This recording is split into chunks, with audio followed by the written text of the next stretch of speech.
What up, everybody? We're back with the Broken Ranks podcast. Hello. I hope y'all are feeling like short kings today. I've always felt like a short king. I've been a short king most of my life, so that's never changed. I should have worn my hat though. I don't have a big hat, but I got a hat. Where's your hat, bro? My Ash Ketchum hat is somewhere over there. I'm 5'7.5", so I'm 2 inches taller than me. an average king. I don't know what the average height for men in the USA is, but 5'9". probably more than some Short king. Here we go. Short What? king. Yeah. I'm like 5'8", so it's fine. Oh my goodness. It has been a few weeks. It's been a turbulent life, I think, for everybody. It's true. But we have lots to talk about. Got Yeah. a reveal stream last week that I only cried a little bit during. Oh, I managed to hold myself together pretty good. But we will dive into all those later. We have some death factions to talk about. We have short kings to talk about. And I think we'll have a little bit of Windy City stuff to talk about at the end. Maybe. We'll see. But first, as always, I'm Connor, and with me, Rich and Carlos. How are we doing? It's been a bit for everybody. I'm feeling a little wet right now. I feel like shit. Oh man. Okay. Well, Carlos, what have you been up to, man? Let's start with that. Feeling a little wet right now, boys. Ah, there we go. Okay. Thank Feeling God. PG recording, boys. PG recording. So that's what I've been working on. Love it. And like you said, you were gaming this morning. Complete with extra hentai accessories. Man, if we were making money, if we were somehow making money before, we're definitely not now. Yeah. I'd like to point out that the very first time that I summoned the Fincarnate and one of the tendrils, I will say I have seen enough hentai to know where this is going. And then this is Mathalia. I don't know how to say her name. Mathalia. Mathala's probably correct. Oh, the new unique wizard? Yeah. Mathala, yes. Oracle of the Abyss? Question mark? Would you guys like to hear a fun fact that perplexes me about Mathala? Yeah. I love fun facts about things I don't know about.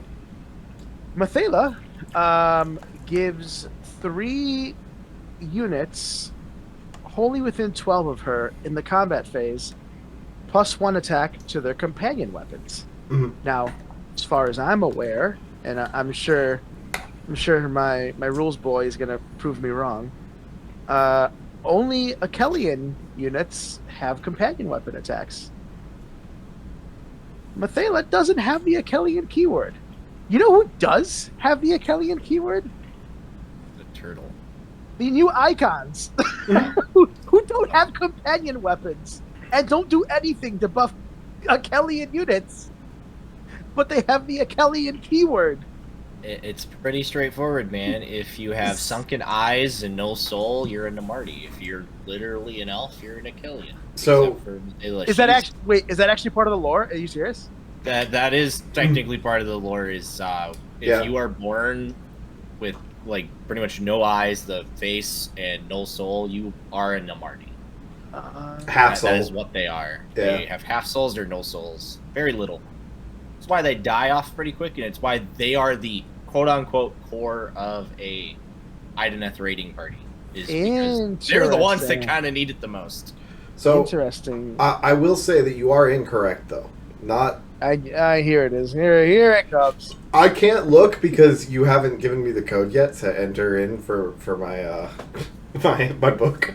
His book. for my book into my app. So the only one that I know off the top of my head is Lotan. Lotan only has companion weapons. Yeah, Lotan. Yeah, Lotan. Lotan is only companion. I think one of the Ishran still have their companion weapons. I don't remember which one. I want to say it's the Soul Ranger. Mathala does. Yeah. Mathala does. But Mathala is Mathala in Ishran? Yes. Oh hell Yes.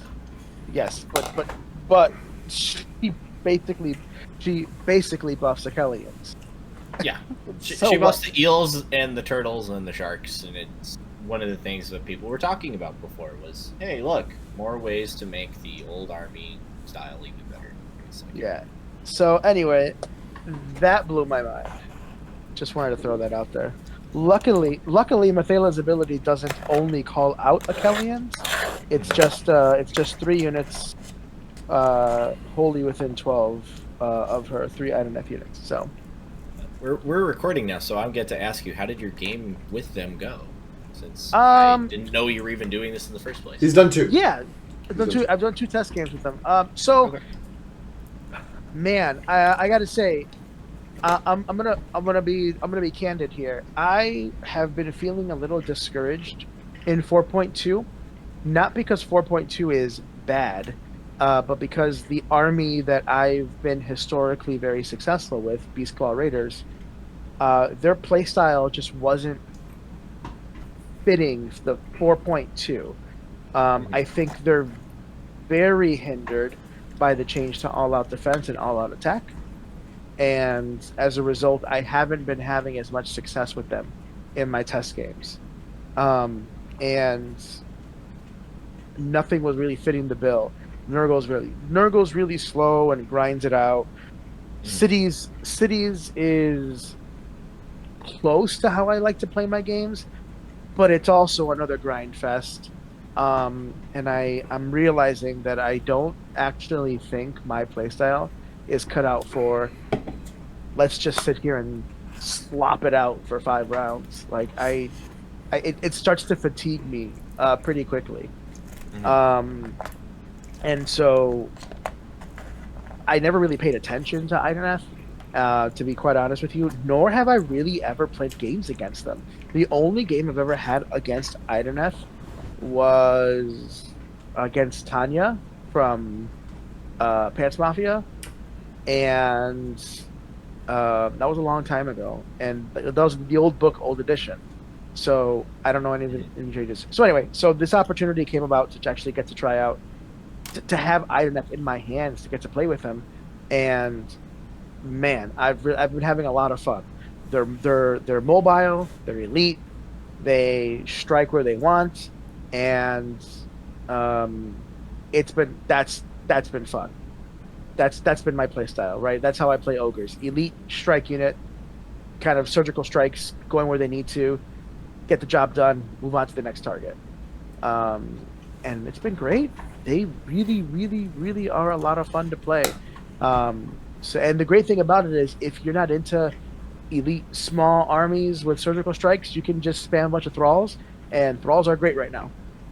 So, not my play style, but for those that want to duke it out with a bunch of dice and attrition, it's great. So thralls are stupid hot right now. I haven't even seen any numbers to go with them, but I'm I already, can't imagine them being bad. Yeah, and I'm already even every game I've played with INF, I have learned new tech to make me an even better player. So it's gonna get nasty. So I do think that I might start collecting my own set of INF.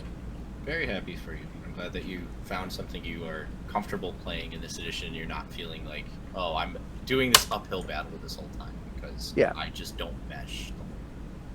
Yeah, and again, I'm not saying this edition is bad. It's not bad. It just hasn't. I just haven't been vibing with it. So yeah, super excited. Rich, what about you? How is it? How is hobby gaming, fun stuff past few weeks? I haven't done anything. Hey, I've done nothing. It happens, man. I watched Carlos play his first IDK game. Okay. Rich is learning about his army through me to start with. There we go. Sometimes that's how you learn, is you watch other people do it and you just absorb and replicate it. To be fair, Well, my first what I think is IDK super game was fun. actually not was actually in third edition. I played a game of IDK in third edition Okay. against my friend David, who's in the Broken Ranks Discord.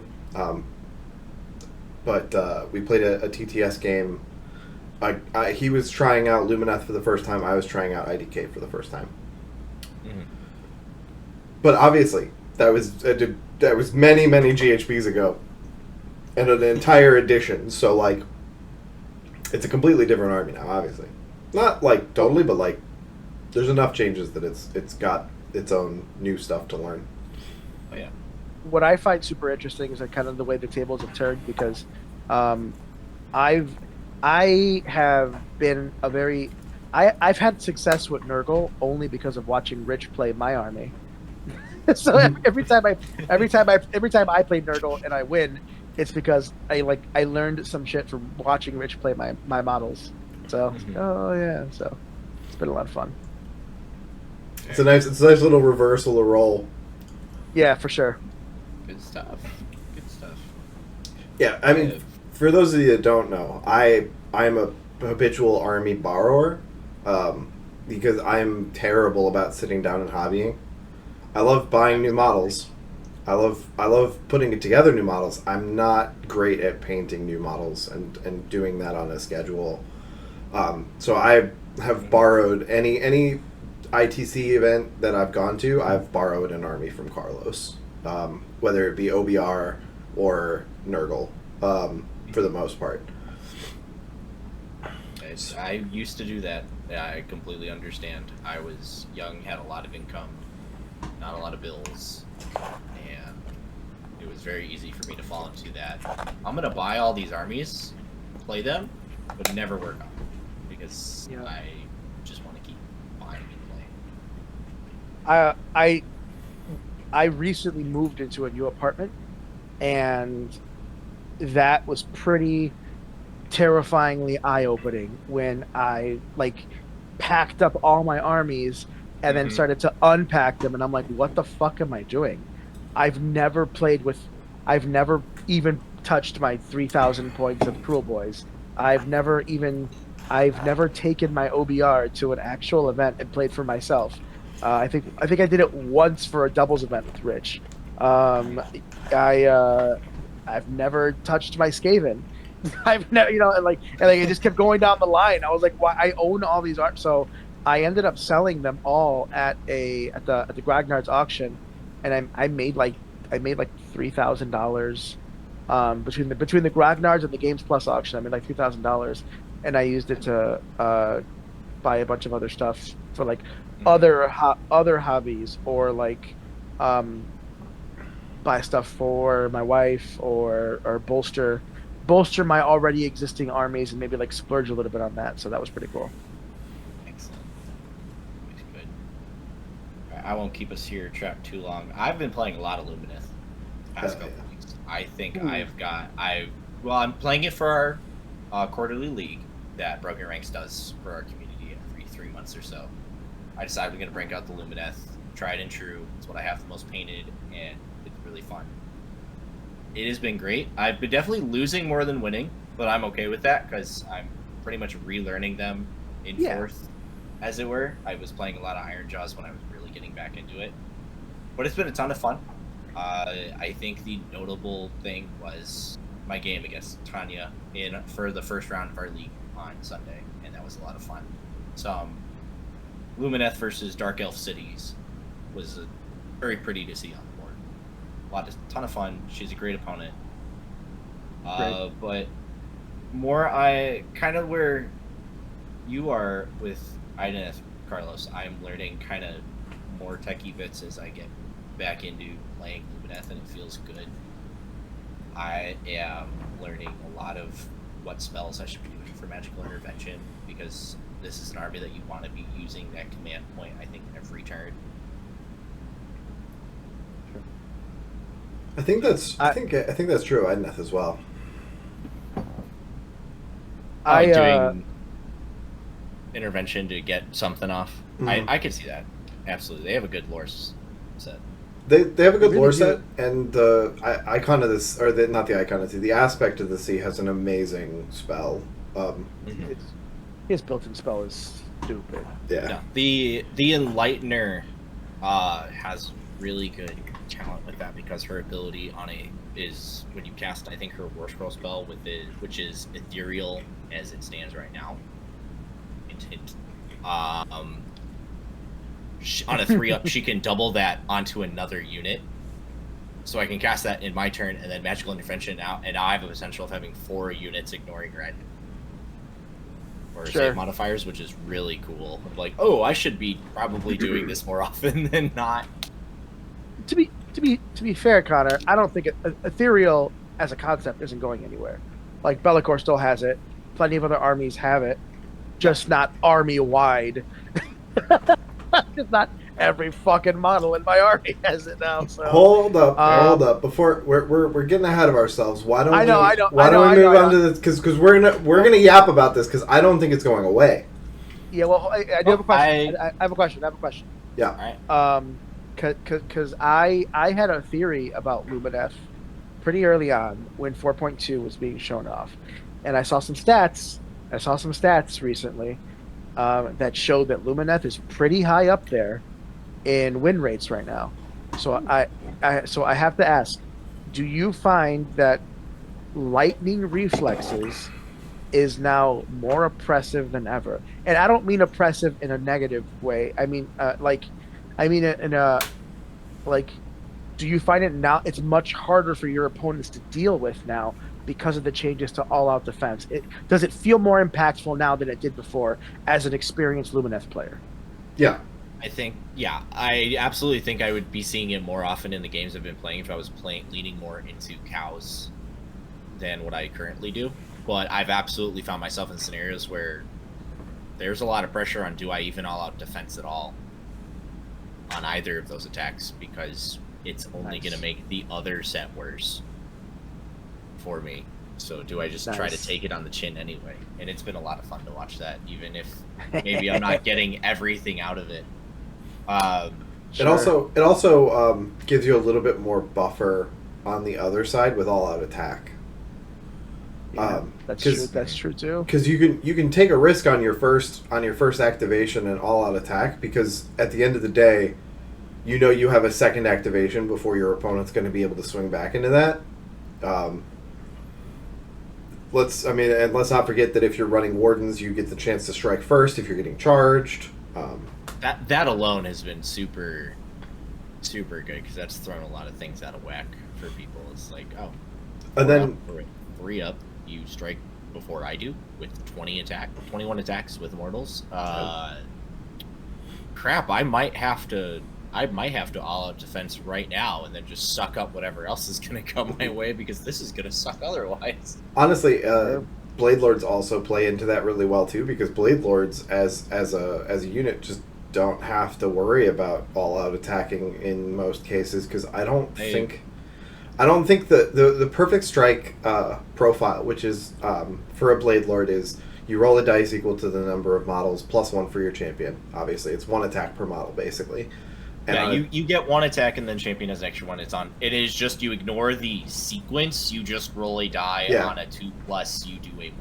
You do 1 mortal damage, 1 mortal. Yeah. Honestly, I haven't. I've run a 10 block. I'm running a 10 block of Blade Lords right now, and 11 potential mortal wounds is the scariest. I was looking at Pat when we played our game, and I was like, hey. Just so you know, I'm a probably perfect strike, and he's like, "What's that do?" And I'm like, or they're like, "What's that do?"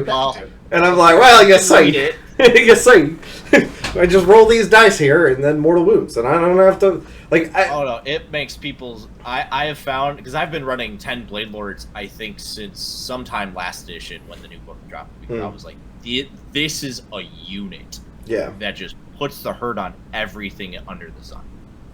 And especially also during the edition where when you didn't charge, you could use the command to give them an extra attack. I was doing that a lot. That was hot. It was so fun to be like, here's 20 some odd 2+. Yeah, it was hot. Please pick that monster up. That was the second.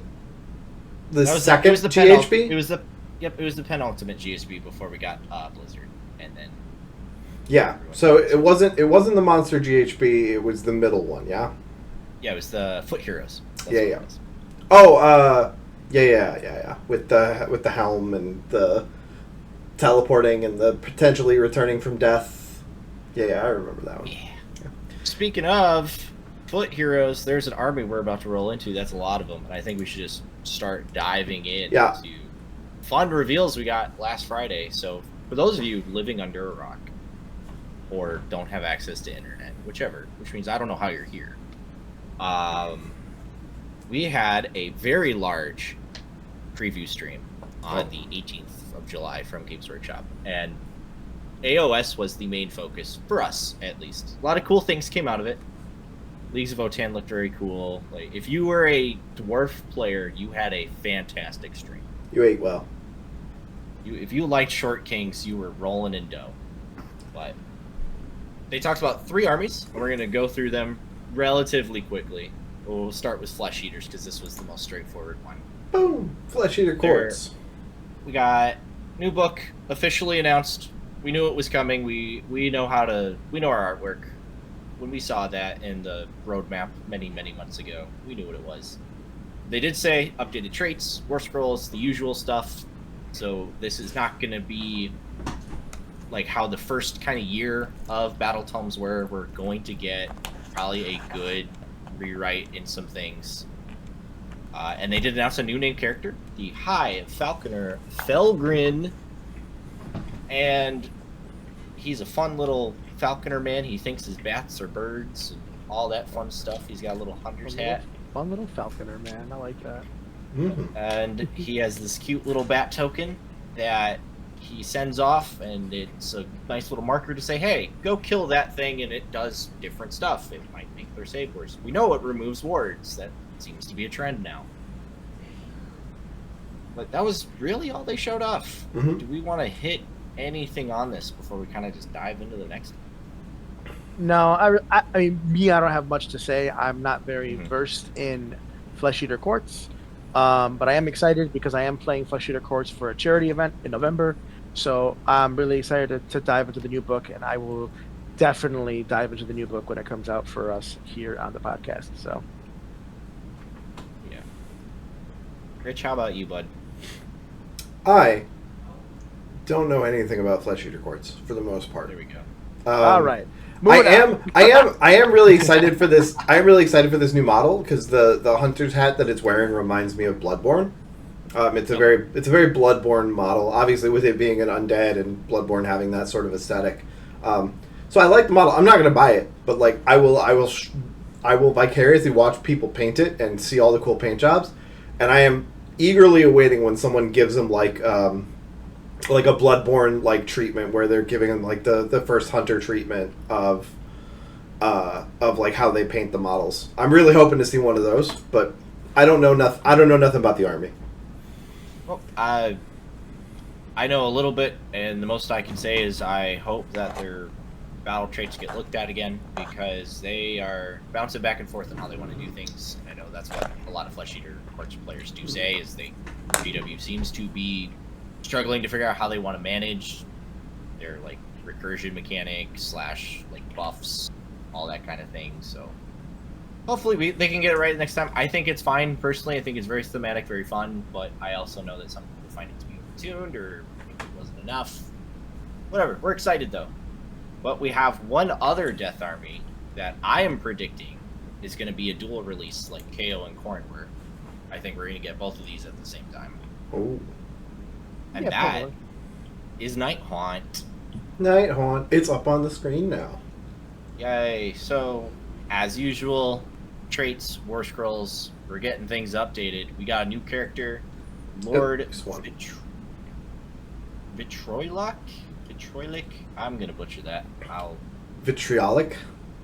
Yes. Because it's vitriol when you're just using the word. Okay. I've heard the word. I've never actually seen it written out. So this is new. Yeah, I've I've read the word a lot, and I very rarely hear it spoken. But I believe it's vitriol when it's spoken, and I believe it's vitrolic or vitriolic. I'm not 100% certain. I don't know if I've ever heard anyone say the word out loud.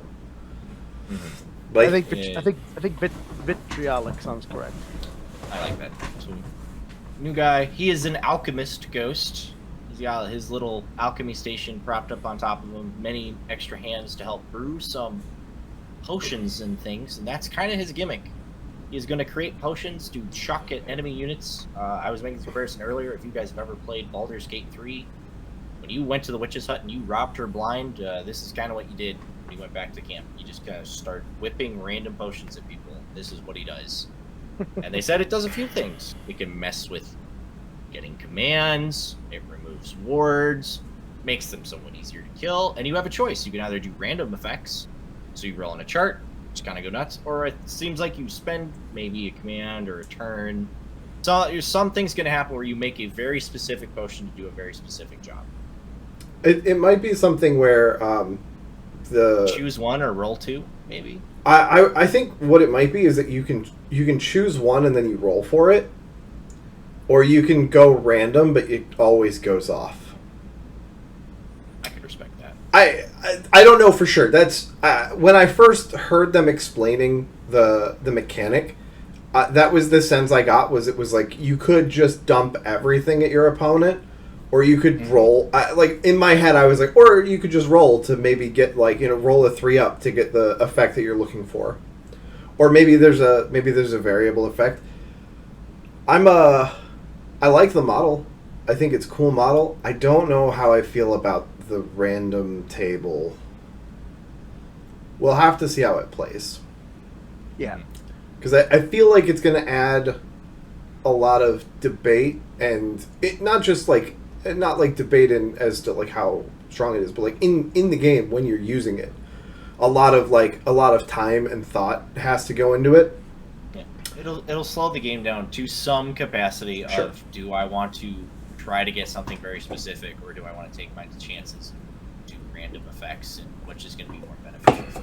Whatever. Yeah, I mean, depending on the table, that could be done right. Like, look at Trug. Trug's a lot of fun. Yeah. Right. And Trug, you roll a bunch of dice, and you got to go with what you get. That's part of the fun.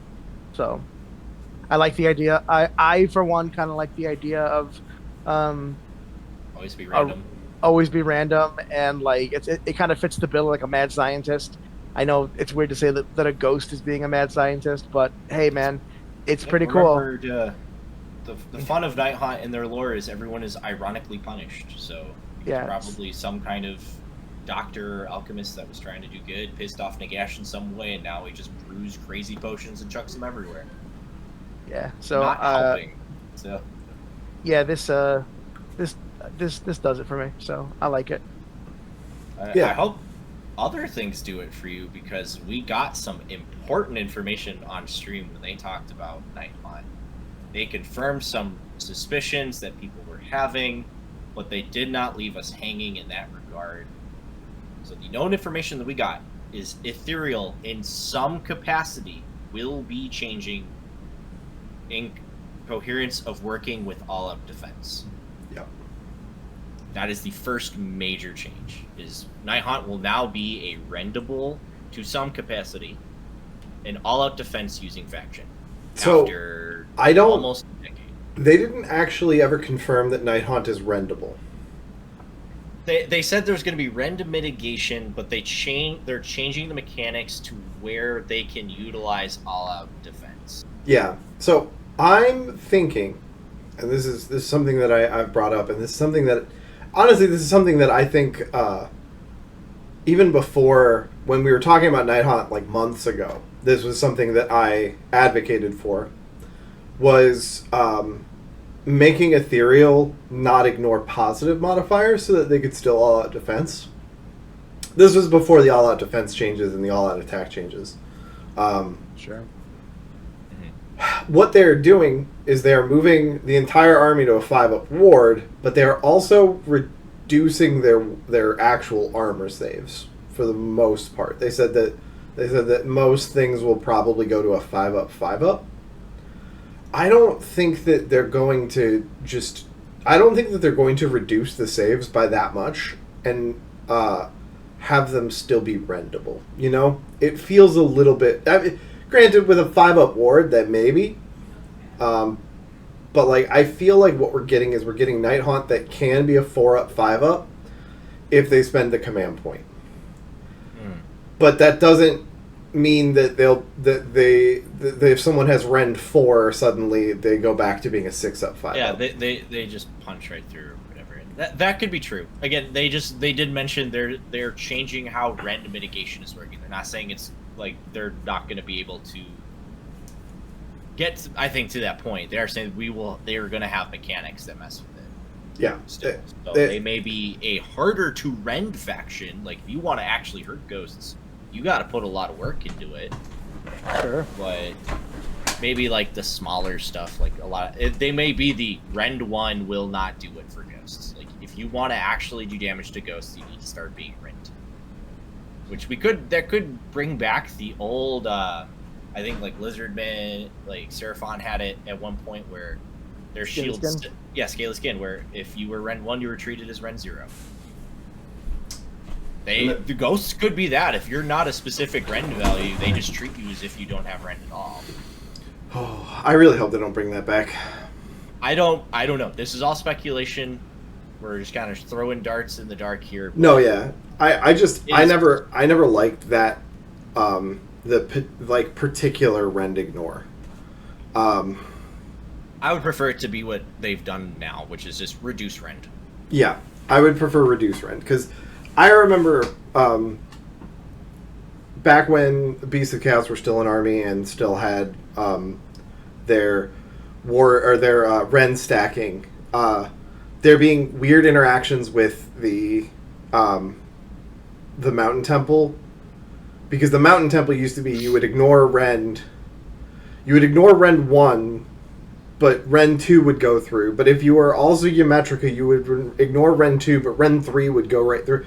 And there was like weird, like you would have to do math and like stop the game and be like, wait, you're reducing my saves, which is different than Rend. I remember this argument before, because there was like, how do we manage this? And I think that's why they I think that might have been one of the main reasons why they started curving into you're just reduce Rend values by X, and that could be a much easier way to turn Ethereal, is reduce Rend by X. Yeah, and then maybe as you get stronger, you're becoming scarier.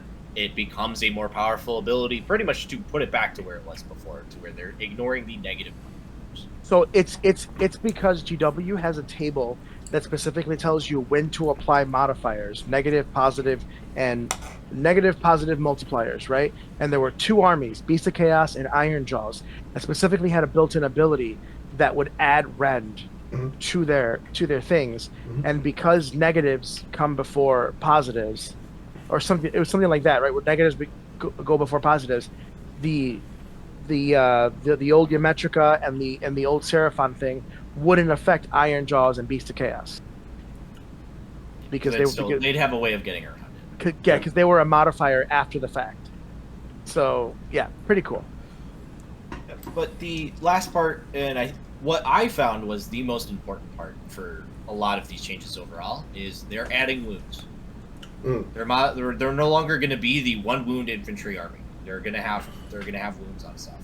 That's really exciting. Honestly, it makes sense. It felt weird. I find most infantry units having 1 wound feels weird, unless you're like a Grot or a Skaven Ratling. I disagree with you. Just because I think GW has done is really going out of their way to try to make profiles make sense, right? Like when they give something 4/2 or 4/4s. So I think humans having 1 wound to pop makes sense. I think elves having 1 wound to pop makes sense. I think things that are just naturally more fragile makes sense for them to be 1 wound. Yeah, I want it to make sense, and I think ghosts being 2 wounds probably makes sense.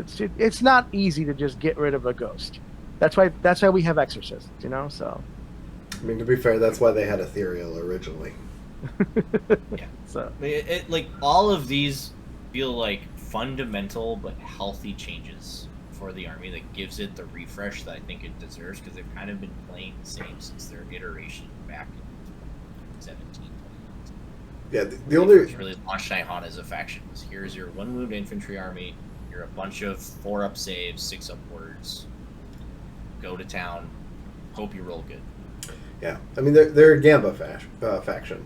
They're literally you rolling dice with no ability to like modify their ethereal armor saves.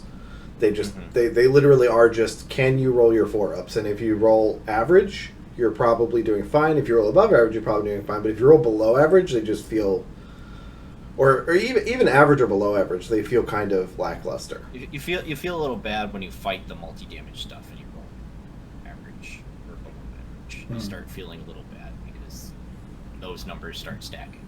And when you're like, oh, I'm picking up half my unit because a couple of attacks went through, it feels a lot different than how a lot of 32 millimeter 2 wound models have been. It was like, oh, I'm getting hit by multi-damage attacks. Well, I'm not losing them, so I'm not stressing over it as much, especially if you just roll average. So I think bringing this into the table is nice for them, and I'm really looking forward for when this book drops. I'm looking forward to talking about it. I think this is going to be one of the hotter ones out there because of how the army has been, especially in this edition alone, how Nihon has really sprang up or had its kind of ups and downs on the competitive waves, that I'm looking forward to it.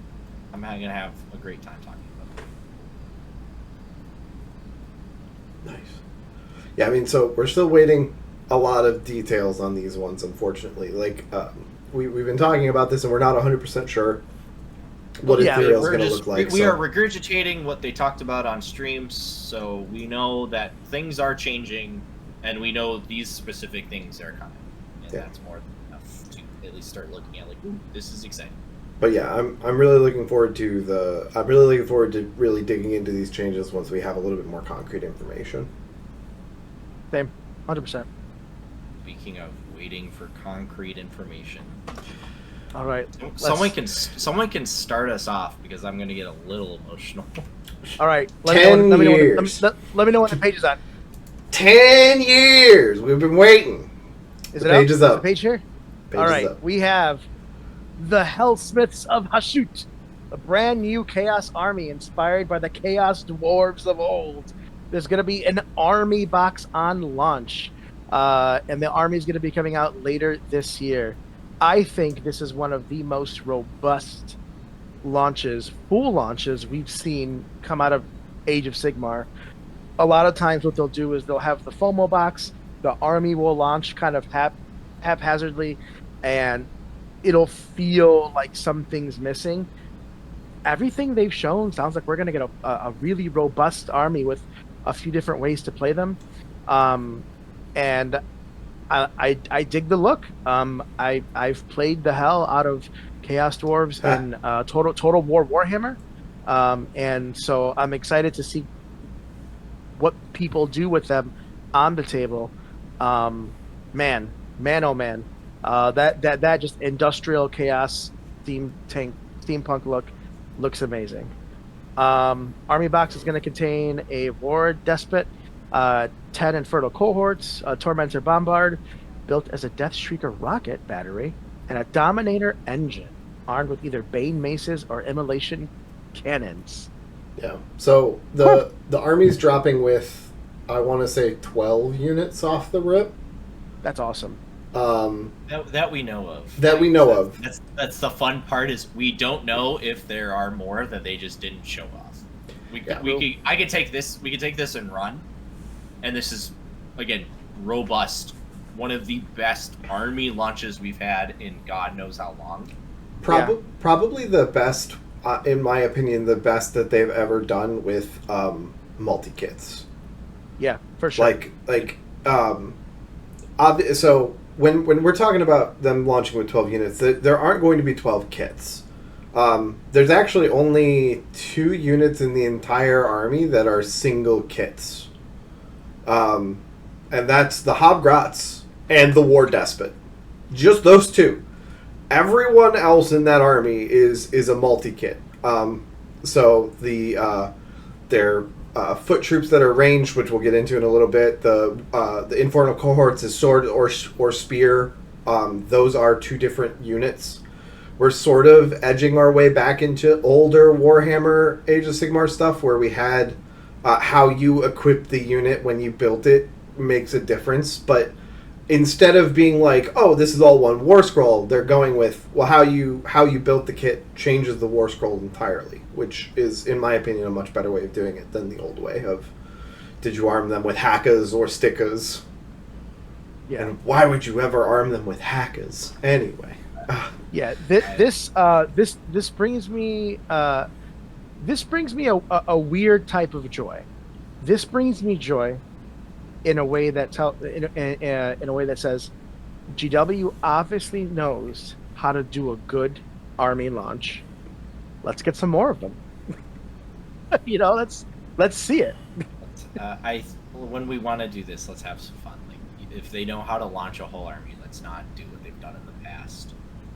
This definitely feels like they've learned from their choices even 5 years ago, maybe even when COVID was missing some things.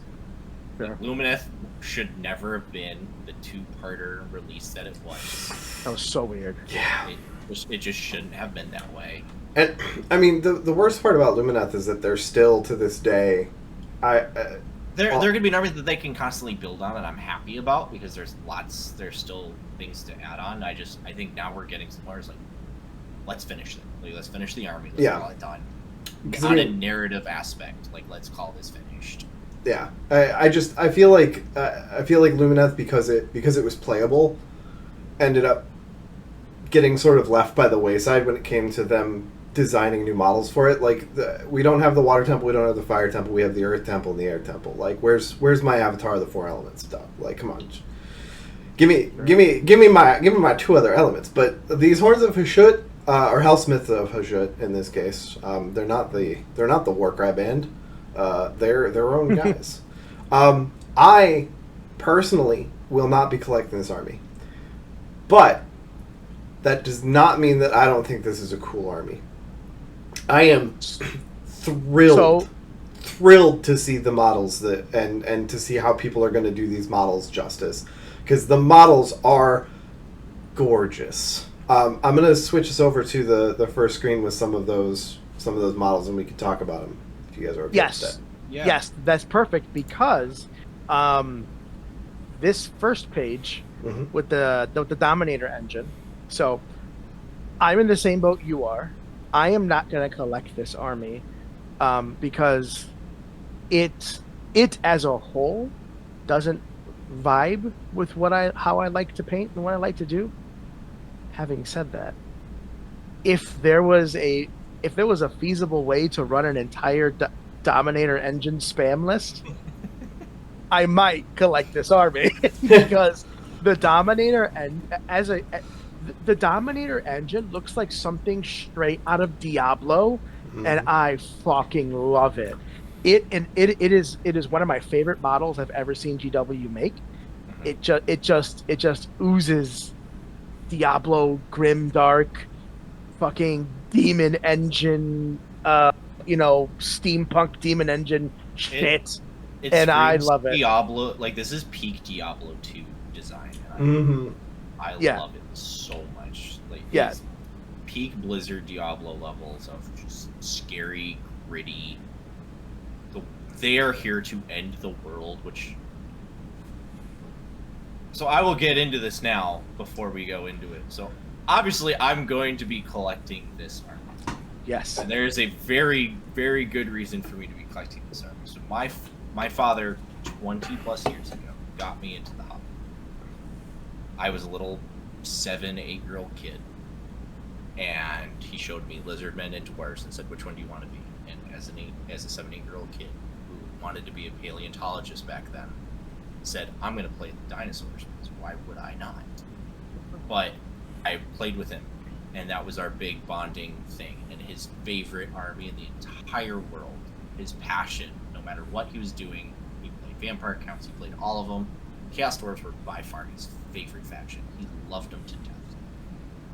And nice. Unfortunately, he passed in 2020, and I was speaking, I think, from that point on, that if they ever did Chaos Dwarves, I would redo his entire army in the new models. We're going to go as close to his paint scheme as possible. We're going to have... I'm going to do as much as I can to make this the most successful army I've played, because he's the reason I'm in this hobby now, and now I get to play his old army that I still have. I have all of his old Chaos Dwarves in storage that I'm going to be breaking out. You guys are going to be stuck with me proxying little 20mm 90s metal dwarves on round bases. I'm looking forward to it. As these models get shifted out, and I am so excited to do it. This is by far like the most sentimental thing for me, and they nailed the design on every single kit. I don't think there's a bad one in this entire arc. As we're gonna go through, I'm gonna gush so much. Yeah, for sure. I love to hear it, man. I'm so excited for you. If the Dominator Engine army becomes a reality, you got. I'll be asking you for help. It's gonna be the greatest time of my life, and I'll happily let you borrow that and be like, here, I'm gonna end up. I will be finding a way to get all of the kits I need to make whatever works. If it's 9 Dominator engines, whatever it's gonna cost, like, I will do it. We will have the mobile, like, cow Taurus monsters just moving forward. It's gonna be a great time. The War Despot is also dope. He's got the hat. He has the hat. He has the hat. So not only does he have a hat, but he has a glaive that's shaped like a hammer. I love it. Which is its own. Which is weird, because hammers are apparently very heretical in the Hellsmiths of Asut culture.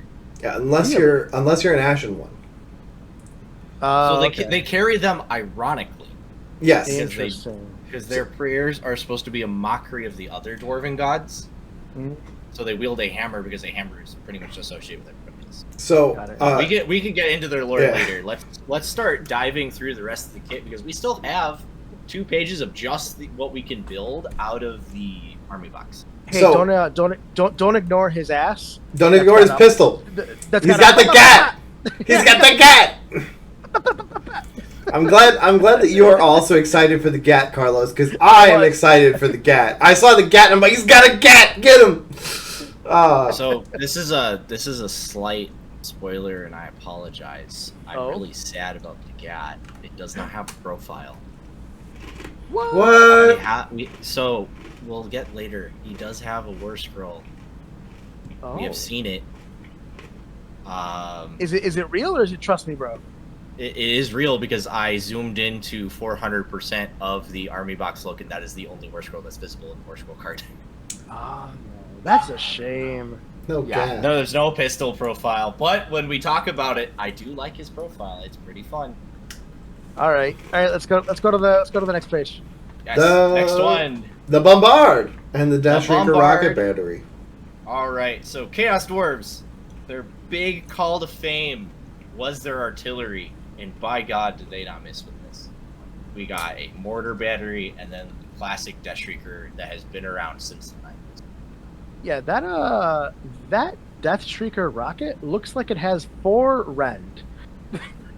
That is like my God. I looked at it and I was like, is there anything that exists in the Age of Sigmar that can just handle this? Just tank a rocket? Because I can't think of it. Bastillodons.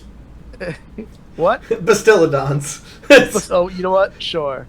Bastillodon. But we have Annihilators with Grand Hammer, or Annihilators with shields. That's about it. There's not a lot of things that can without all that defense tank the rocket.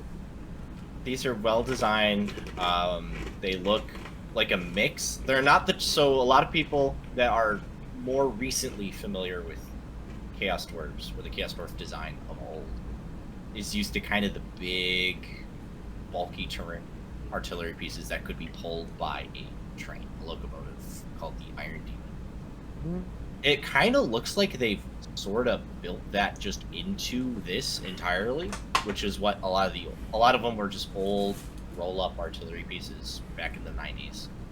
They kind of mixed the two designs together. You have this large set piece that is mobile and doesn't really look like you push it. Like it kind of looks like it just goes on its own. Yeah, it does look like that. But it's super cool. I mean, Yeah. they've incorporated female castors, which I think is a lot of people are like, where are all the beards when there's women? That's why. But it's hard to tell because they're not pretty, so it's hard to say what a woman is in this army. Well, hold on. You can't just say that they're not pretty. Oh, all right. All All right, clown me in the comments, guys. It's fine. I'm being aggressive today. It's okay. No, but they're not. Sick design for both. Yeah. I think. I'm a huge fan of this bombard, the Tormentor bombard. Like the It's a true mortar. It's a true mortar. Not just that, but the beautiful like hell furnace on the back with the eyes in the hell furnace showing that these are the souls of the departed or whatever the lore may be. But like just that level of detail. You saw that on the Dominator engine as well. Yes, In the belly furnace, there are eyes in all of the fire bits. And that throughput across these models is cinema. It's beautiful. Chef's kiss. I love it. I love it so much. You can even see it on the we don't have a zoomed in picture, but I'm pretty sure that you can even see the eyes of that same like yellow eye on the Death Shrieker rocket battery, on the little smoke that's like leading up to the tail of the rocket. You can even see that there's eyes in there, and I think there's an eye coming off the same like fire plume off the bulbs at the end. Just pretty cool. The through line of that lore, that little bit of lore detail in there, showing that these are in fact not just fires conjured from hell, but like creatures. They are souls of bound demons. Yeah, souls of bound demons that are there to feed the war machine that is the Hellsmiths of Hashut, and I love that. It's so good.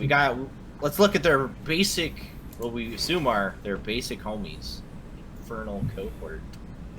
With swords and spears. And hats. They have Dwarves hats. using swords.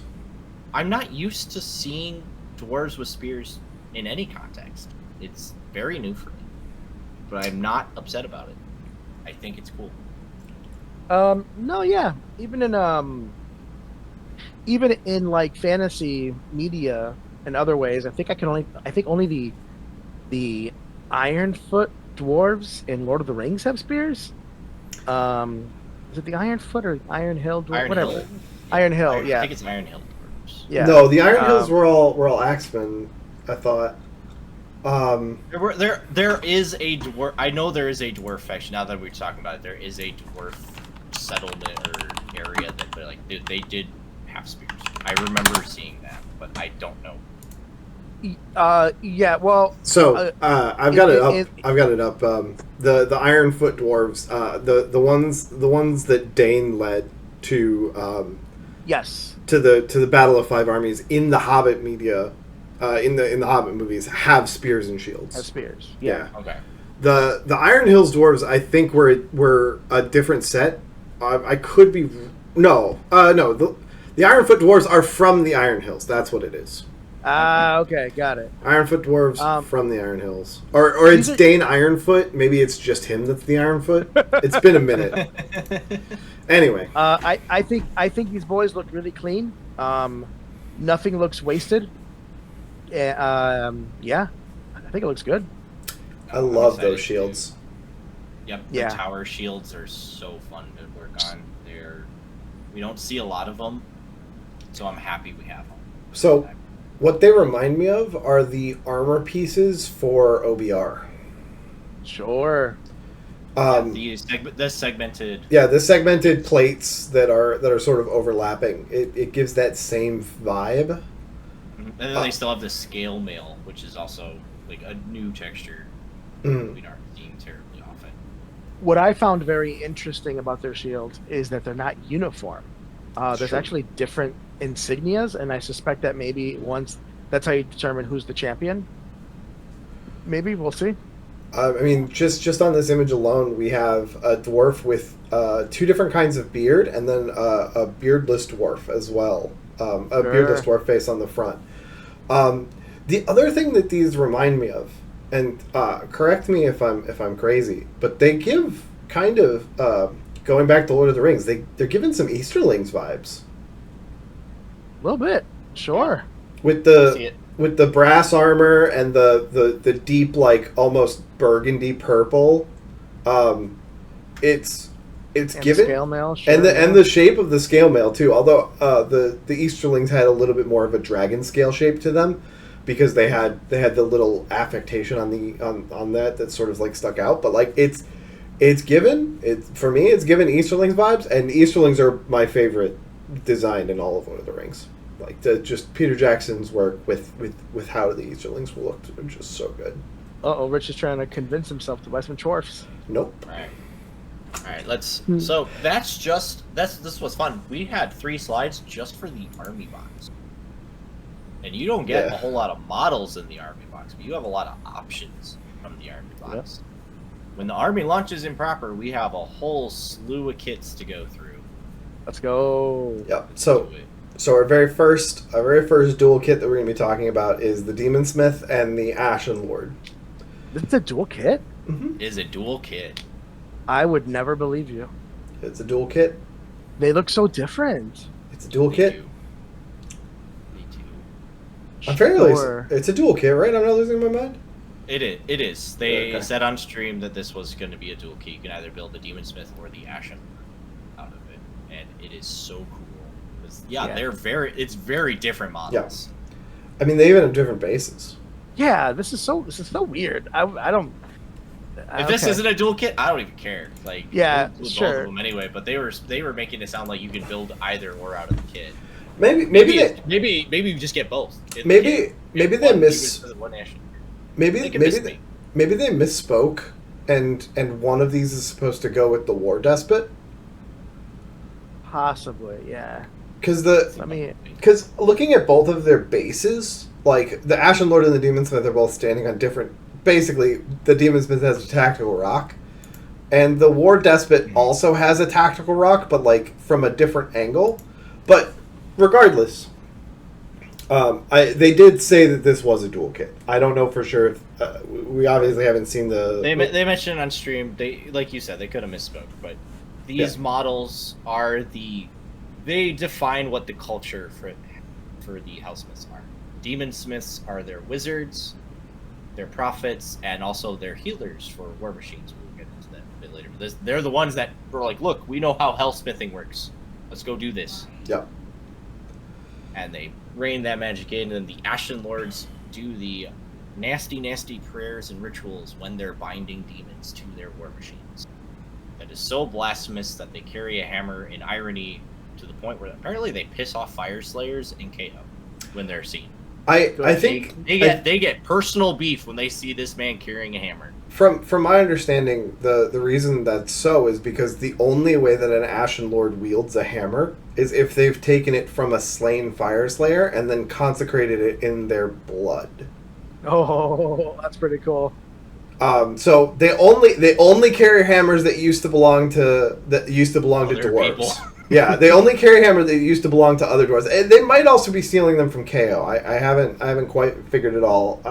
Again, this is what I've heard. This is a rumor. I don't know how true this is, but that's what I've heard. I'll be reading it and I'll be happy about it. Yeah, I will tell you now. I will happily share useless information like this. Good. But yeah, that also explains why the hammer does have some affectations that give it a more Hellsmith vibe, but it does sit very in line with the hammers you see from like KO. It's like a dark mockery of the KO's Magitech, basically. At least to me. Damn sky dwarves. It- Pollute your air. Yeah, so we're here to By pollute. industrialism. It's a battle between two versions of industrialism. One, ruthless capitalism. The other, horrific demon summoning. Which one's worse? I honestly couldn't tell you. Both of them are not great. Not like bad, like from a design standpoint, but like from an evil standpoint. Also, Demon Smith has the hat, and I think he has one of the coolest. Also having like a weird like axe bill on his beard. Like his beard ends in an axe head. That's kind of sick. I like that. That's pretty cool. The book with like metallic pages and like inscribed runes on those metallic pages is another great touch. I love the shape of it. I love how it looks. He's holding it. That's what he's holding the page. Like he's turning whatever it is. That's really nice. Yeah, he's got an animated hand that's an animated handstand. Specifically. So it's a robotic hand that moves around very vis-a-vis like the spider guy from Wild Wild West. Like he's got a little handstand that holds the book for him while he's turning the page. Mm. It's very slick. I like the model a lot. They also mentioned the Ashen Lord, and we'll see a bit about the Ashen Lord, and also in our next model we'll see this continuation of what's almost a curse that they're under, where their skin is starting to turn to stone almost.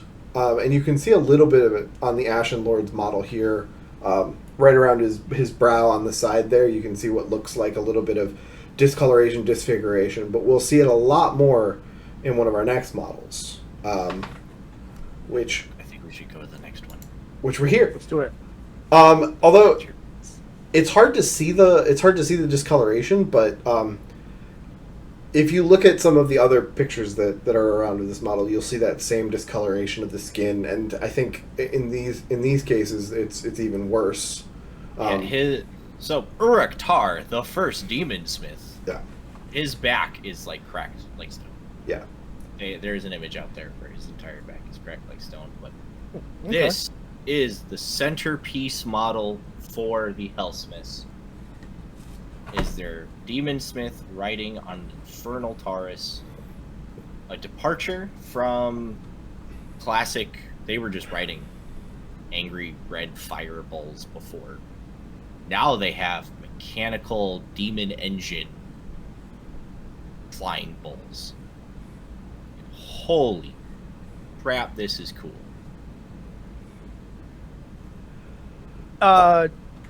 This gives me Gorgon vibes from Dungeons and Dragons. Oh yeah, that was gonna be And I can't believe you stole that from me, you bastard! You monster!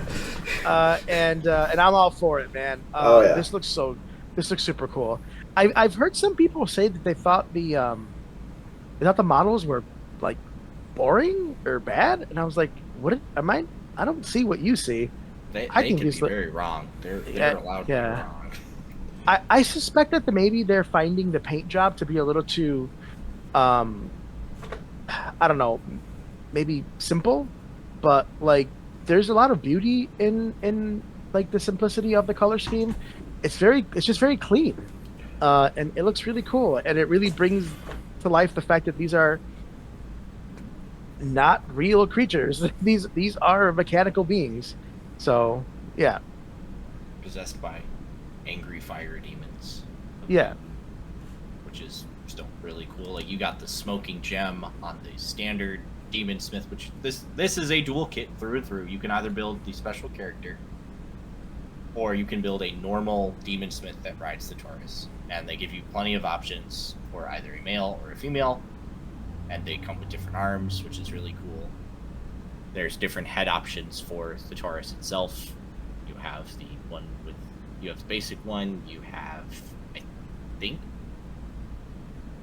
the special character one is a separate head as well, because it looks like it has some level of engraving in the horns. I like the one that has the smoke coming out. I think that one looks cool. It is a very cool looking one. I am. Yeah. I like what they did with the base. They didn't just give it. They gave it a tactical rock in the most, I think, interesting way. Because I don't know if that's actually a rock or if it was some part of something else that just got ash covered around all of the burnt and destroyed trees. Yeah. Absolutely. Yeah, There's I think so much flavor like in these models. Yeah, The, it's an amazing kit. The etching on the wings really does it for me. You can see it here on the left hand wing of Uruk-Tar. You can see the the engravings that are made on the what would be the backside of the wings. Yeah, natural metallics look like it's a bit easier to tell, but then like on the other side, you can see how sharp the wings are on the normal Demon Smith on the Taurus because how lighter it gets at the very ends of it. I think they did pretty well, but I'm very excited to see the different paint schemes. Oh yeah, I can't wait for this thing to kick my ass. That's fair. Man. All right, so that's Uruk-Tar, the first Demon Smith, and the Demon Smith on Infernal Taurus. Now we're moving to something that every time I see it makes me sad for my poor Cruel Boys who still are without their cavalry after their army launch. when cavalry. I remember when we were watching the stream and the Bull Centaurs and the Sentinels came on screen. It was at this point that I remember thinking, "Oh, they're doing a full army release." Yeah, they're not stopping. I'm like, they're not fucking around. Like, oh, this army box is going to be 10. We're going to have this. We might have the war engines, and we'll have a couple characters, and then maybe like the gun guys. No, we saw so much out of this. These are so fun because they look so different for being a dual kit. I would not believe they come in the same box. It's kind of crazy. They obviously have their different roles. But honestly, neither of them really strike me as anything but shock cavalry. So I'm very interested to see. I know they're Agrodon-sized bases, so we're probably looking at 5 wounds on these guys. That'd be my guess. They were Monstrous Cavalry when they updated them for the latter years of Warhammer Fantasy. They used to just be normal Cav before.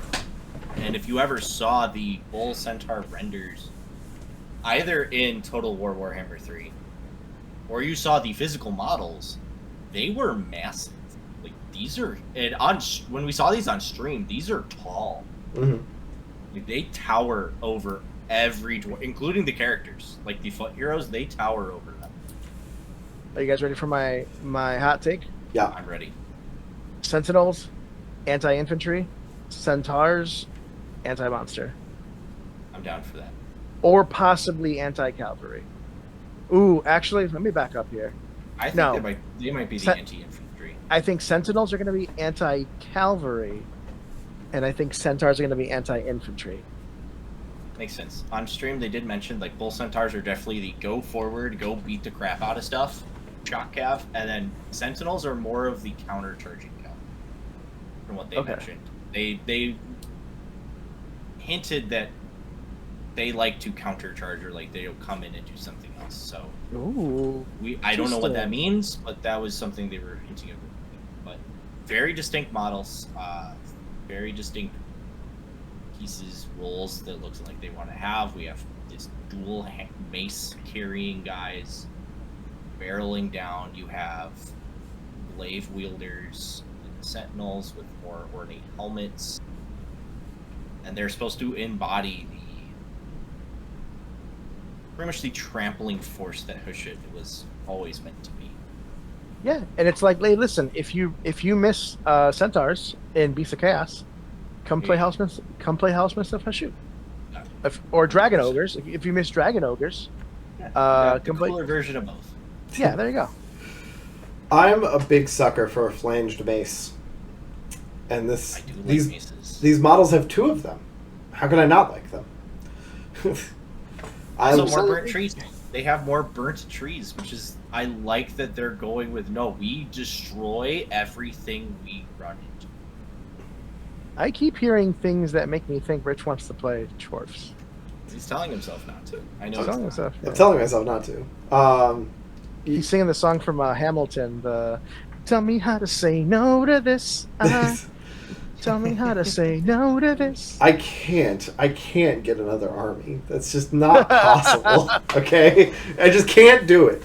I have relinquished so much to make sure that I can do this at some capacity. Yeah, I've sacrificed almost my entire birthday and Christmas list. I'm like, this is all I really want. Get my cat shit. This is all I really want. This and socks. So yeah, I mean, I can't do it. Now, if someone a year down the line is like, I want to sell all my Chorfs and I'm selling them for like half of what I paid for. Oh, here we go. Listen. Rich, I will. If you really have an itch a year down the line, I will let you play with my stuff. Perfect. Saved. No problems here. We're all good. All right. I'm continuing my armor borrowing ways. I'm the worst. Oh boy. Next slide. Next slide. All right, now we've got the shooting options, which honestly, classic dwarves. You can't be a dwarf without some kind of range option. Even fire slayers have ranged options. They got one. They have it. I mean, they got more than one. The interesting thing, the thing I like about this is it doesn't look like they're going to be giving them long range hand cannons. This looks like, I'm guessing 12-inch range, burst shot. Yep, they did say this has a bit more range than the flamers. So when we get to the what we know page, when we talk about it, I did say I'm guessing around 12 to 15 inches at that. I do not think they're going to get larger than 15. No, I'd honestly be surprised if they were 12. I honestly, just being a blunderbuss screams 9 to me. But so 12 has always been fun fact, blunderbusses have always been 12. They're from their iteration has always been 12.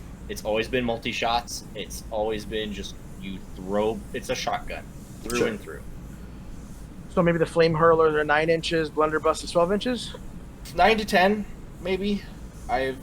They've been pretty good about ranges being at minimum 10 for most things, because if you have some way of, at least for the armies that deep strike, they're like, we don't want you being less than 9, or at 9, so we'll give you 10. They might be 9, and I'm okay with 9 for them because they are very slow, very thing. But we didn't have flamers before. They had something called, when they were introduced in Legions of Asgore for, I think it was 2013. They got something called a fire glaive from Infernal Guard. If you're familiar with Total War Warhammer, you know exactly what I'm talking about. It is just a handgun that has a axe bayonet on it. Yeah. And we said, nope, we don't even want bullets. We want either shrapnel, just soul shrapnel being blasted at you, covering your face, or we're gonna burn you down with demon fire. And these are really interesting. Those guns, massive. Blunderbuss is just bulky. So what do you think? 4-up save? Maybe. I think this army is, outside of the next kit we're going to talk about, I don't think this army is going to get below 4. Yeah, that's kind of what I'm feeling is just. But I think we're going to see a lot of 3. I think they actually might be 3s, because I think this is going to be treated like the Dark Mirror to Thunderers. Yes. Yeah. To Thunderers, because they're going to come in box. It looks like they're going to come in boxes of 5. So I suspect they might be the 2 wound, 3-up armor range unit in 5s. And you can reinforce 3-up armor. No, I think they might be 3. No, you're wrong. Sorry. I could be wrong. I'm cool with 4 too, because the moment you wander in, that 4-up save is I don't care. I have a 4-up save. I have a gajillion attacks. Yeah. Not with those beefy arms exposed. They're a 4-up save. Right. They have gun shows going on. They may not. Well, who knows? 4-up save, 6-up ward. Warriors. It's the guns. Warriors guns. have their guns out, and they're a 3-up save. It's because they're wearing plate armor. So are these guys. No, they're not. What? Are you high? That's not plate armor. Look, Scale mail. It's- I that's think scale- they got that- some plate. Like they have a skirt of scale mail, but they have a chest piece that's a breastplate, my dude. And a breastplate. Think so. I actually think that's not. I What? don't think it is. What are we you? don't. Are I you didn't mean to cooked? incite arguments. With You're my- cooked. with my He's homies. cooked. He's cooked. Look at those shoulder plates. Look at these shoulder plates. You telling me that's not plate art? You're cooked. You're cooked, No, sir. Kid, I'm accepting of 4s. I don't mind. I was just saying they're the dark mirror. That's why they have a 3-up save. I'm also. That's fine. I'm also accepting of 4s. I'm not accepting of them saying that this isn't half plate at the very least. You know who should have a 3-up save? The next slide. Oh, yeah, they deserve 3-up save, 3-up word. Look at this. Look at this. Peak, Look the at all. peak, the peak unit. Look at all Why that would armor. I play dwarves? I mean, to be fair, that lower left Hobgrot, the one with the flail, like got a lot of armor rope on dagger, him. he's actually kind of wearing plate armor. Like, You could argue for a 4-up armor save. Absolutely. He alone. but the rest of them, I'd say, are 5s. Why? Five. Because they're small. They have shields. Yeah, no, it's because they have shields that they get to be a 5. yeah. Listen, So, Hobgrot Vandals, looks like they're coming in boxes of 20 based on how they've shown this kit off, Sure. which makes sense. I think these look so much better than the Hobgrots, Slittas, I think they're called. Yeah. In They are. Cruel Boys. They look so much better. I am very excited. So this will be a spoiler for you guys because I haven't actually shown you some of that stuff. You will be seeing a lot of Hobgrots in very bright yellow. And Let's go. we'll either have weird red or blue hats. I'm looking forward to it. So, I'm into it. I'm actually a big fan of the Hobgrots working in the Hellsmiths of Hashut because this Hobgrots being tied to the Hellsmiths of Hashut is something that Games Workshop has actually been teasing at least as far back as the Cruel Boys release. Yep. Because Since 3rd edition, they confirmed like nope, the Hobgrots they traded with the Hellsmiths to get some of the stuff that you see, and you could see some of the icons on their. I think it was the banner. Mhm. So they carried their currency around, and they just chained it up like a banner. Yeah, in Interesting. the actual battle tome for the Cruel Boys, they talk about the scrap grenades being a trade from some industrious group that just happens to be somewhere else, and it was referencing specifically the Hellsmiths of Hashut. Now we know that they're called the What they're Hellsmiths of called, Hashut. yeah. But before we just we were like, oh, they were trading with Chaos Wars. Now we know they're trading with the Hellsmiths of Hashut, which is the same thing but different. Hell yeah. So I really like these models existing. I'm curious as to what they're going to do. Well, I will be able to tell you in the next slide because I sat there and replayed that stream 3 different times to make sure I could get as much information down as I could. They talk a lot. All right, fire a wave. All right. So, I try to consolidate it to as much of what they spoke as I can, try to hit the high notes of it.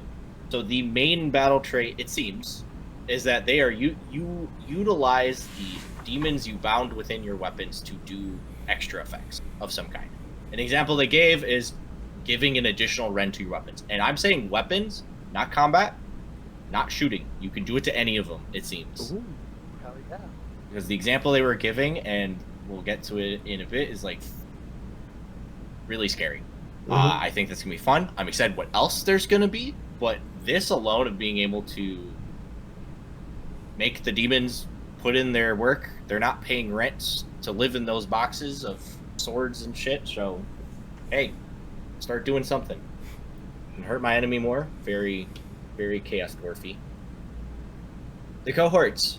Their war scroll is either going to be anti-infantry if you took swords, your anti-cavalry if you took spears. Sure. That's what they came out with. And Makes now sense. some of this. Now we're getting into some of the sillier stuff. The bombard. The mortar is a 30-inch range artillery piece that is meant to hit infantry and blobs because they said it will be doing AoE damage. You will do damage to things near what you shoot at. Okay. On top. And then Death Shrieker rockets are meant to go hunting monsters. Sure. Four red. 4 red, lots of damage. The Domination Engine, the man who wants this army of renown to exist, they will have a 2-up armor save and quote-unquote blood of wounds. Give me 5 of them. They also said that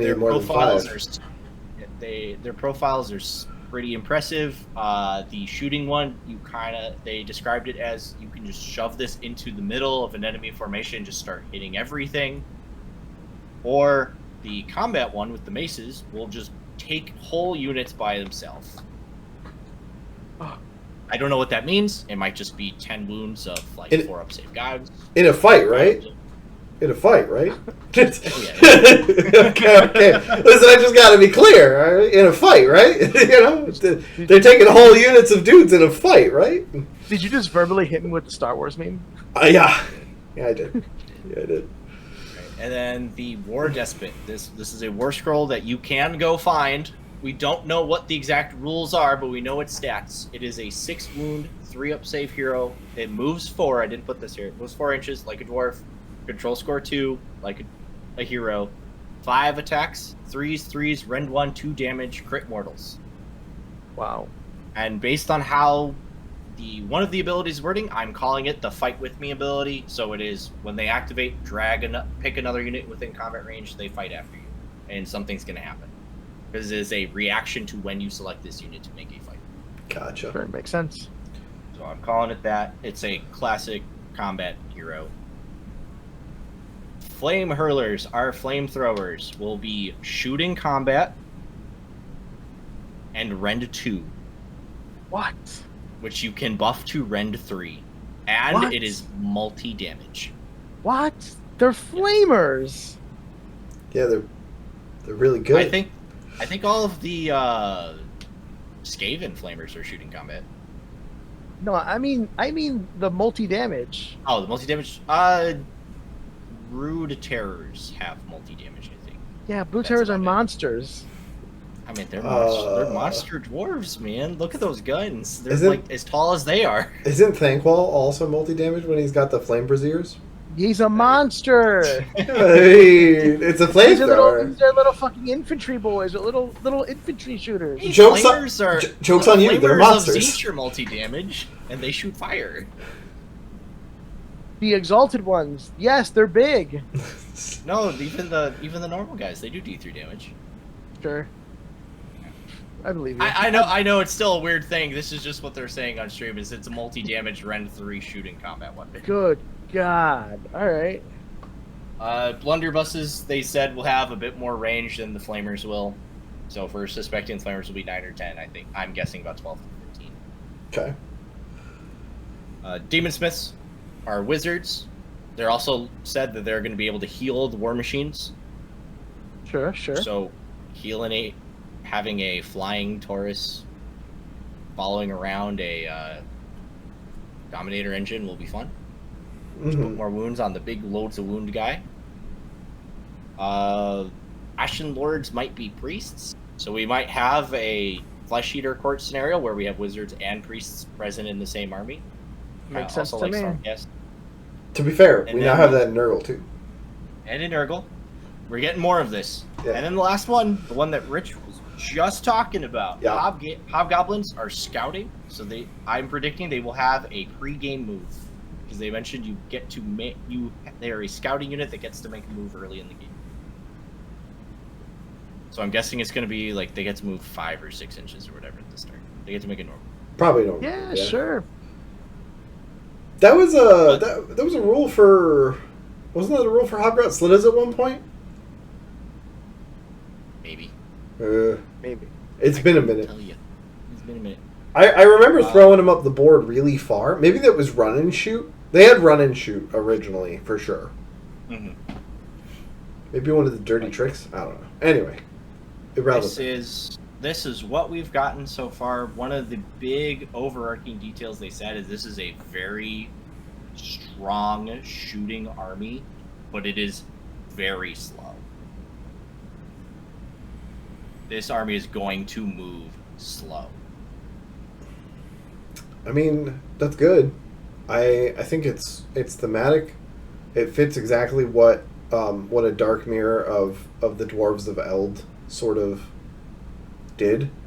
Because I mean, dwarves in fantasy and dwarves in Total War Warhammer, had a lot of shooting attacks. They had a lot of war engines. It was kind of part of their thing. So this fits right into the dark mockery of Dwarves of Eld, and I love it. I don't love it. I love it. I think everything about this army is really cool. I'm looking forward to seeing people play it. I am very excited. Same. This feels...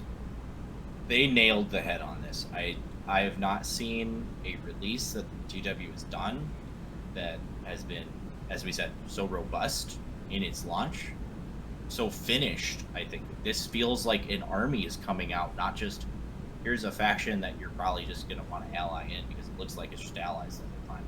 Yep. Here's a FOMO box and like 2 other models. Donuts is like, feels like an army, lots of robust. Looks like we're going to have a lot of options. Like you can go super combat, you can go super into the shooting, you can do a mixture of both, which I'm going to argue is probably the way you want to go, is you want to have a mix of things. Mayhaps. And it you see in the design, and just I think how much they talked about it in that stream, that they really put their passion into it and they really thought this through. I fully believe that while we're gonna find the broken combos early, this is an army that I think they genuinely try to design internally very well. So they sound super excited for it. Yeah, I am excited to start seeing more rules, and I wish this would come out for my big event, but people are hoping. We're hoping Dragonfall. I think Dragonfall. Yeah, I saw Dragonfall is the one that people are like kind of hoping on, which means LVO technically. I think would be the big event if they launch it all in time. That's going to be it. Yeah, LVO would be the one that which is the same weekend as Dragonfall, right? Yeah, they would. Yeah. They want to see it at LVO so they can make any knee-jerk reactions to it before Worlds, Atlanta. So. Mm-hmm. That would probably be a good point. But that kind of does mean, what's our timeline for this? I'd say sometime in August. I think we're going to see the launch box come out. Yeah, that makes sense. Or the very first weekend of September. Yeah, somewhere around there. Reason I'm arguing August is because maybe they'll do that, and then the next week or within that time period, they're also going to shove out Flesh Eaters and Night Hunt, get them out the door, say, here you guys go, you've been waiting long enough. I know we're approaching September, so we're going to get this out before we're no longer in September anymore. We're no longer in summer. We will find out more probably come Nova what the timeline is. Makes sense. Yeah. GW summer, eh? It's a cruel, cruel summer. No, I'm thinking of the Lumineth release. I know you are, bud. Yeah. This was back in 2021. I'm just still salty about it because they were like, "Oh yeah, summer," and then they finally leaked leaked Lumineth stuff at the U.S. or during the U.S. Open in Chicago, because Carlos and I were sharing a hotel room for that at that event, and we got the leaks for the new book with the additional models that we've been waiting for. Yep. Broken Realms one? What? Sorry? The Broken Realms release, which was the second F, or was it the... No, the second book release. They came out with a book, and then they came out with a second book, like 6 months later. That was the Broken Realms stuff. Broken Realms Techless also had the second Lumineth. Yeah. and so that was in October. Many months after summer was over. A month after summer was over. I mean, a couple 2-3 weeks. And then those came out I think in the spring, because they didn't start the Broken Realms track until I think winter. I don't remember. I know, because by the time Kragnos was out, I think we only had Kragnos for like a month or two. So Teclis was already out at this point. Like Teclis had already been released. This Teclis, was Wardens, Sentinels, and the Alarith Temple and Cathalar were out, and then this was literally everything else that we know as an army, sans the and the Riverblades. No, I think we had gotten the Wind Chargers as well. That's what I'm saying, is the second release was everything except the Enlightener and the Riverblades as the army stands right now. Yeah. Those didn't come out in the third. But then between the first release with Teclis and the second release with Wind Chargers, then after that this book, which was only like a year after they had released the last book. I think I've got two Lumineth books. The third edition book came out. That came out during Dragonfall, and that came out the same time that Sons of Amalek did. And Mike, Jinka, and I went to Dragonfall with brand new books with only a week's worth of practice. That is true. Yeah, no, the Sons did just release at the same time. We got our books at the same time. We both played. We both went positive, which was fun. They were brand new books. So yeah, that's my beef with GW Summer. I understand. Every time GW is like, it's summer, I'm like, so October, right? Like that's what we're talking about. And unfortunately, it's been right a couple of times. At least 3 times, and that's too many times in my opinion. I am not in a terrible rush to get the Chaos Dwarf stuff. I will say I will put my nose to the grinder when it comes out to build and to paint it all, so it's ready for Adepticon. That's fair. Oh yeah. All right, boys. Well, I think we did it. We did it. We did it. We talked about all these releases. Did we want to talk about some Windy City stuff before we go? No, I think next week we're gonna go ahead and talk about Windy City Walk. Okay. I think maybe today I'll just leave you guys with a little teaser. Oh, what's that? Oh. Badge. Aye. I'm after it's all done. I'm excited. Well, you got to win, bro. I gotta win to get that. Oh, yeah. There's man. there's All like right. there's You gotta like 12 play different good. there's like 12 different awards though. So, you're making me reveal secrets next week. Next week. Well, you'll be the one building the deck next week. So Yes. Yeah. I get it. All right. I'll sign us off. Ladies and gentlemen, thank you so much for joining us today. Keep your hats tall and your grudges taller. Night, everybody. Good night, all.